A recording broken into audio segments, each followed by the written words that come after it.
Ang bidyong SJTV. ito ay nangyari po sa bansang Nepal kung saan itinuturing one of the most worst flash flooding na nangyari in recent time, kung saan kumitil ng buhay ng tao at nag-iwan ng pinsala sa mga ari-arian at hundreds of missing of people po yung nawawala pa sa kasalukuyan.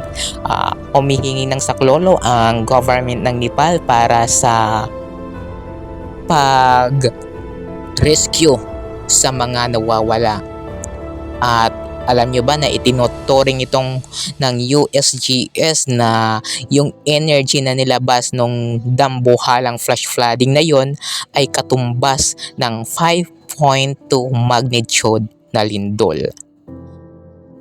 We are praying for Nepal fast recovery, So sad po at napakalala po ang nangyari.